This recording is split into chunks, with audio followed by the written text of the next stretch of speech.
আলহামদুলিল্লাহি রাব্বিল আলামিন والصلاة والسلام على رسوله سيد المرسلين وعلى آله وأصحابه أجمعين মহান রব্বুল আলামিনের দরবারে শুকরিয়া যিনি আমাদেরকে ফজরের নামাজ আদায়ের পর কোরআন শোনার সুযোগ করে দিয়েছেন। আমরা কোরআনুল কারীমের সূরা সাবা এর প্রথম রুকু গতকালকে তেলাওয়াত করেছিলাম 9 আয়াত পর্যন্ত। আজকে দ্বিতীয় রুকু 10 আয়াত থেকে 21 আয়াত পর্যন্ত আমরা পাঠ করব ইনশাআল্লাহ।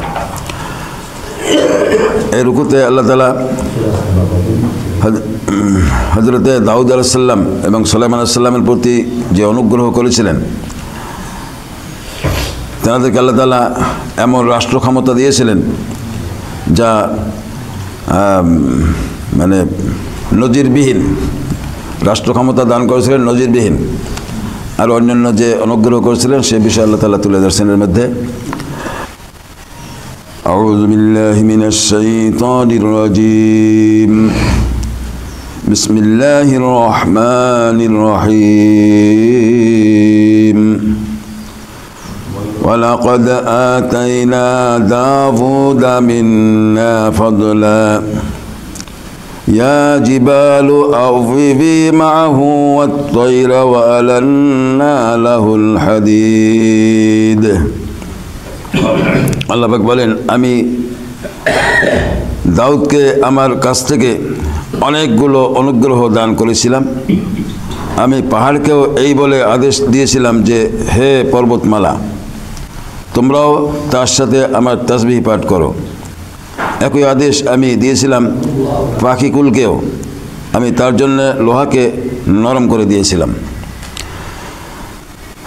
তো এখানে আল্লাহ তাআলা অনেকগুলো অনুগ্রহ দান করেছেন বলে আল্লাহ তাআলা জানিয়েছেন। এর মধ্যে কয়েকটি অনুগ্রহের কথা আল্লাহ উল্লেখ করেছেন। তার মধ্যে একটা হলো যে পাহাড়কে আল্লাহ তাআলা নির্দেশ দিলেন দাউদ আলাইহিস সালামের প্রতি দাউদ আলাইহিস সালামের সাথে তাসবিহ পাঠের জন্য। অবশ্য সকল মাখলুক আল্লাহ তাআলা তাসবিহ পাঠ করে, এমনকি দরুদ পাঠ করে, সালাত আদায় করে তাদের নিজ নিজ নিয়মে। যেমন আল্লাহ তাআলা কোরআনুল কারীমে এক জায়গায় বলছেন, আলাম তারা আন্নাল্লাহা ইউসাব্বিহু লাহু মান ফিস সামাওয়াতি ওয়াল আরদি ওয়াত তায়রু সাফফাতিন কুল্লুন ক্বাদ আলিমা সালাতাহু ওয়া তাসবিহাহু। তোমরা কি জানো না যে আল্লাহ তাআলার সৃষ্টি যত কিছু আছে আল্লাহ তাআলা তাসবিহ পাঠ করে। অত্তৈরু সাফাতিন, এমনকি উড়ন্ত পাখিগুলো আল্লাহ তাআলার তাসবিহ পাঠ করে। কুল্লুন কদ আলিমা সালাতাহু, কুল্লুন মানে সকল, কুল্লুন মানে হলো সব, কদ আলিমা সালাতাহু সবাই নিজ নিজ পদ্ধতিতে সালাত আদায় করে, তাসবিহ পাঠ করে।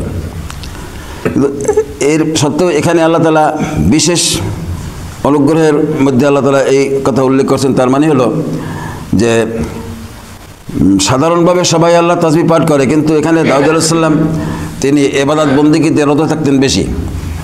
তো দাউদ আলাইহিস সালাম যখন তাসবিহ পাঠ করতেন তখন পাহাড়কে আল্লাহ তাআলা দিলেন, তোমরাও তার সাথে শামিল হয়ে যাও। পাখিগুলোকে আল্লাহ তাআলা নির্দেশ দিলেন, দাউদ আলাইহিস সালামের প্রতি যে আল্লাহ তাআলা যে কিতাব অবতীর্ণ করেছিলেন তা হলো জাবুর কিতাব।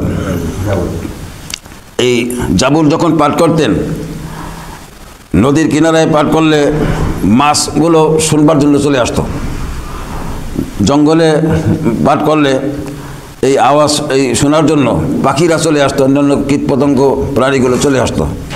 আল্লাহ তাআলা তাকে যেমন দিয়েছিলেন কণ্ঠ, তেমন আল্লাহ তাআলা তার প্রতি বিশেষ অনুগ্রহ করেছিলেন, সে কথা আল্লাহ তুলে ধরছেন।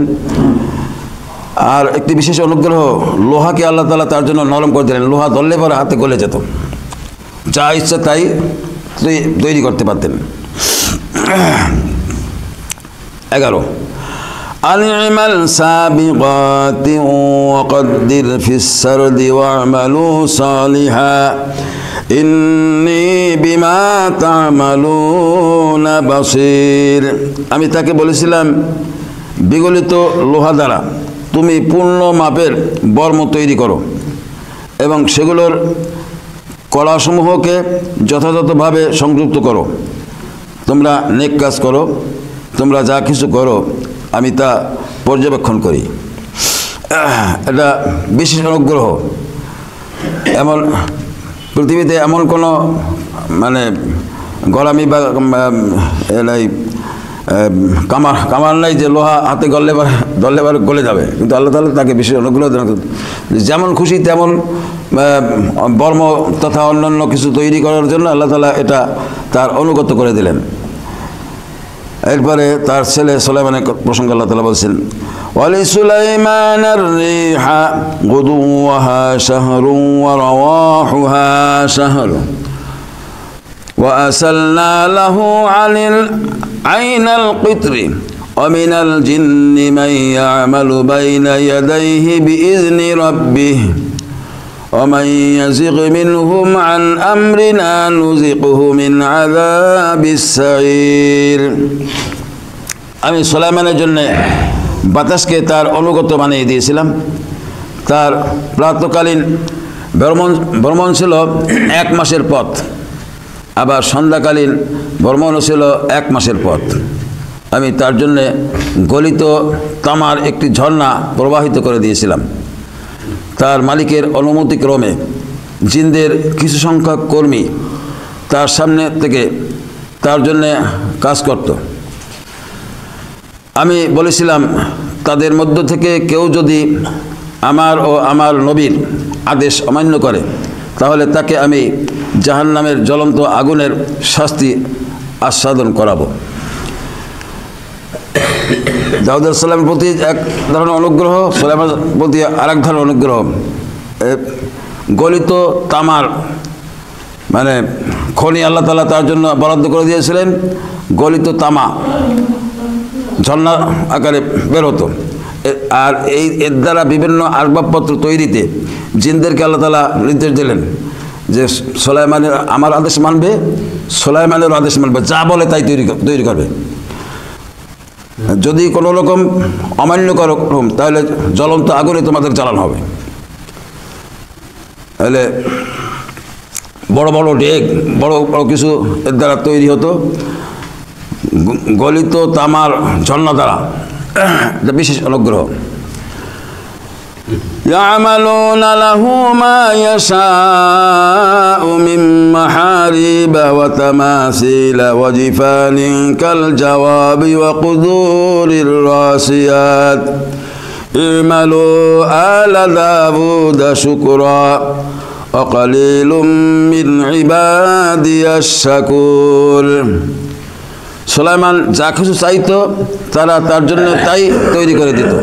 যেমন সুরম্য প্রাসাদ, নানা ধরনের ছবি, পুকুরের ন্যায় বড় বড় থালা ও জন্তু জানোয়ার সহ সবার আতিথেয়তার উপযোগী চুলার উপর স্থাপন করার বৃহৎ আকারের ডেক। আমি বলেছি, হে দাউদ পরিবারের লোকেরা, তোমরা আমার শুকর আদায় করতে নেক কাজ করো। আসলে আমার বান্দাদের মাঝে খুব অল্প সংখ্যক মানুষই শুকর আদায় করে।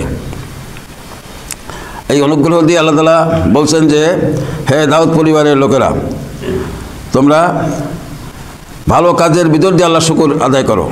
কোনো মানুষ যখন আমলে সলে বা ভালো কাজ করে আল্লাহ তাআলার রেজামন্দির জন্য, আল্লাহ তাআলার সন্তুষ্টি অর্জনের জন্য, তখন এটা নেক কাজের মধ্যে যেমন গণ্য হয় আর আল্লাহর নিয়ামতের শুকরিয়া আদায় হয়। যেমন সুলাইমানের প্রসঙ্গে একটি ঘটনা আছে। সুলাইমান আলাইহিস সালাম চাইলেন যে বিভিন্ন দেশ প্রদেশ এগুলোর জন্য এক ধরনের বিকল্প এক ধরনের ঘোড়া তিনি কামনা করছিলেন। এই জন্য বিরাট মাঠে এই ঘোড়া চাষের জন্য মানে মোটামুটি এক ধরনের বিশেষ এক ধরনের ঘোড়া সেখানে লোকেরা খবর দিয়েছে যে হ্যাঁ, এবার ঘোড়া সেখানে উৎপাদন হয়েছে এবং এটা যুদ্ধ উপযুক্ত। সেগুলো দেখতে গিয়ে তিনি যে মনে কামনা করছিলেন, মনের স্বপ্ন, সেইটা দেখলেন যে মনের স্বপ্ন অনুযায়ী সেখানে সেই অগণিত অসংখ্য ঘোড়া সেখানে বিকল্প যা যুদ্ধের জন্য উপযোগী এগুলো তৈরি হয়েছে। এগুলো দেখতে দেখতে আসরের নামাজ কাজা হওয়ার পথে আসরের নামাজ কাজা হওয়ার পথে তিনি বললেন, যেই জিনিস আল্লাহ তাআলার ধ্যান খেয়াল থেকে মানে মানুষকে পদস্খলন ঘটাই দেয়, সেই জিনিস কোনো উপকারী হতে পারে না, সেই ঘোড়াগুলো সব মেরে দিলেন। হ্যাঁ, তো নেককার বান্দাদের কাজ হলো যে আল্লাহ তাআলার আদেশ পালনে সর্বোচ্চ সতর্কতা অবলম্বন করবে এবং সেখানে কোনো ছাড় হবে না। তো আল্লাহ তাআলা অনেক নিয়ামতের ভিতরে, এরপর অনেক কথা আছে, আমরা বিস্তারিত তাফসীর দেখে নেব। 14 فلما قضينا عليه الموت ما دلهم على موته إلا دابة الأرض تأكل من ساته فلما خر تبينت الجن أن لو كانوا يعلمون الغيب ما لبثوا في العذاب المهين। যখন আমি তার উপর মৃত্যুর আদেশ জারি করলাম, তখন তাদের জিন ও মানুষ কর্মী বাহিনীর কেউই বাইরের লোকদের তার মৃত্যুর খবর দেখায়নি। হ্যাঁ, দেখিয়েছে কেবল একটি ক্ষুদ্র ঘুন পোকা, যা তখনও তার লাঠিটি খেয়ে যাচ্ছিল। সুলাইমানের লাঠি পোকায় খাওয়ায় যখন সে মাটিতে পড়ে গেল, তখন জিনেরা বুঝতে পারল সুলাইমান জীবিত নেই। তারা যদি গায়েবের বিষয় জানতো, তাহলে তাদের এত সময় লাঞ্ছনাদায়ক শাস্তিতে থাকতে হতো না। সুলাইমান সাল্লাম জিনদের একটা কাজের স্ট্রাকচার তৈরি করে সেটা জিনদের বুঝিয়ে দিলেন যে এই কাজ এইভাবে সম্পন্ন করতে হবে, এটা দীর্ঘমেয়াদী। এবং সেই কাজ করার পর তিনি একটি সুরক্ষিত একটি, যেটা তাফসীরে পাওয়া যায়, একটা কাঁচের বক্সের মধ্যে তিনি লাঠি বল দিয়ে দাঁড়াইছিলেন। জিনরা দেখছে, জিন কর্মীরা দেখছে যে সুলাইমান সাল্লাম দাঁড়ানোর কাজে ফাঁকি দেওয়া যাবে না। যেভাবে কাজের বর্ণনা দেওয়া হয়েছে সেভাবে কাজ সম্পন্ন করার পর এর ভিতরে অনেক সময় কেটে গেছে। এরপরে এক পর্যায়ে কাজ যখন শেষ, তখন সুলাইমান আলাইহিস সালামের কাছে এই কাজের কোনো ত্রুটি আছে কিনা বা কাজে আর কোনো বাকি আছে কিনা এটা জানতে আসলে পর তখন তাদের সামনেই সুলাইমান আলাইহিস সালাম পড়ে যান। যে লাঠি ভর দিয়ে দাঁড়াইছিলেন সেই লাঠিটি আসলে ঘুন পোকায় খেয়েছে, এর ভিতরে অনেক সময় কেটে গেছে। আল্লাহ তাআলা সে কথাটি বলছেন যে মানুষের একটা ধারণা যে জিনরা মনে হয় গায়েব জানে। আল্লাহ তাআলা বলছেন না, গায়েব যদি জানতো, যেটা গায়েব জানতো, তাহলে এই লাঞ্ছনাদায়ক কষ্ট দীর্ঘদিন করতে হতো না। জিনরা আসলে গায়েব জানে না, মানুষও জানে না, আর জিনরাও জানে না। মানুষের কিছু মানুষের ধারণা যে পীর বুজুর্গ যারা মনে হয় গায়েব জানেন, না। আল্লাহ তাআলা বলছেন, কুল লা ইয়ালামু মান ফিস সামাওয়াতি ওয়াল আরদিল গায়বা ইল্লাল্লাহ ওয়া মা ইয়াশউরুনা আইয়ানা ইউবআসুন। হে নবী, আপনি বলে দেন, লা ইয়ালামু মান ফিস সামাওয়াতি ওয়াল আরদিল গায়বা ইল্লাল্লাহ, আসমান জমিনের গায়েবের খবর, অদৃশ্যের খবর আল্লাহ ছাড়া আর কেউ জানে না। এরপরে আমাদের যদি ধারণা হয় যে মনে হয় অমুক পীর সাহেব মনে হয় জানে, অমুক বুজুর্গ মনে হয় জানে, জিনরা মনে হয় জানে, হ্যাঁ, তাহলে এই ধারণাটা ভুল হবে, ধারণাটা ঠিক না এবং এটা পরীক্ষিত। আমি একবার একটা ব্যাপারে আজ থেকে মনে হয় 30 বছর আগে হবে, জিনদের একটা সন্ধান পেলাম যে এক লোক মঈন ফকির নামে এক ভদ্রলোক কুষ্টিয়া এলাকায়, আমার একটা যোগসূত্রে আর কি একবার বললো যে হ্যাঁ সেখানে জিন হাজির হয় এবং আপনি দেখতে পারেন। তা আমি কৌতূহলে মানে সেখানে গেলাম, রাত যাপন করলাম। তো জিন আছে, যেখানে আমরা বসলাম সেখানে মঈন ফকির, যার মাধ্যমে গেলাম সে মঈন ফকিরের হয় বেয়াই, সেই সূত্রে মঈন ফকির আমাকে বেয়াই বলে সম্বোধন করলো।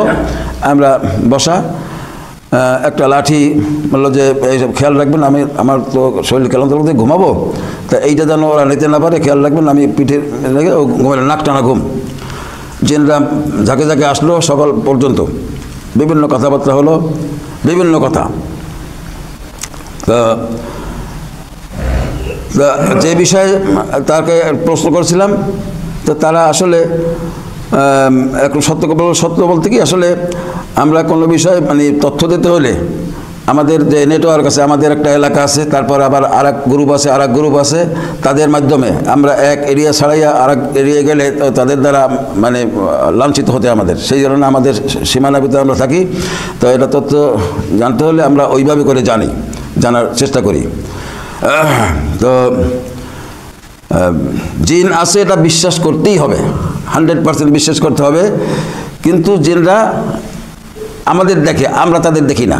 এই যে এখানে আমরা আছি, এখানেও হাজার হাজার জিন এখানে থাকতে পারে, আশেপাশে থাকতে পারে। এই জন্য কোনো ঘরে প্রবেশের সময় জিন এবং ফেরেশতা আছে। এই জন্য কোনো ঘরে লোকজন নাই, সেখানেও ঢুকবার সময় সালাম দিতে হয়। হ্যাঁ, সালাম দিতে হয়। তো যাই হোক, এখানে জিনদের ব্যাপারে আল্লাহ তাআলা একটি মানুষের ধারণা, সেইটা আল্লাহ তাআলা এখানে খণ্ডন করেছেন যে জিনরা যদি আসলে গায়েব জানতো তাহলে এই লাঞ্ছনাদায়ক কষ্ট তারা করতে যেত না। 15 লাকাদ কানা লিসাবাইন ফি মাসকানিহিম আয়া জান্নাতানি আন ইয়ামিনিন ওয়া শিমাল কুলু মির রিজকি রাব্বিকুম ওয়াশকুরু লাহু বালদাতুন তাইয়্যিবাতুন ওয়া রাব্বুন গফুর। সাবা নগরে, সাবা একটি এলাকা, সাবা নগরের অধিবাসীদের জন্য তাদের স্বীয় বাসভূমিতে আল্লাহর কুদরতের নিদর্শন মজুদ ছিল। 2 সারি উদ্যান, একটি ডান দিকে আরেকটি বাঁ দিকে। আমি বলেছিলাম তোমরা তোমাদের মালিকের দেওয়া রিজিক খাও এবং তার শুকর আদায় করো। কত সুন্দর নগরী এটা, কত ক্ষমাশীল এই নগরীর রব আল্লাহ তাআলা। চলো, فأعرضوا فأرسلنا عليهم سيل العرم وبدلناهم بجنتيهم جنتين ذواتي أكل خمط وأصل وشيء من سدر قليل। কিন্তু পরে ওরা আমার আদেশ থেকে ফিরে গেল, ফলে আমি তাদের উপর এক বাঁধ ভাঙ্গা বন্যা প্রবাহিত করে দিলাম। তাদের সে সুফলা উদ্যান দুটো, এমন দুটো উদ্যান দ্বারা বদলে দিলাম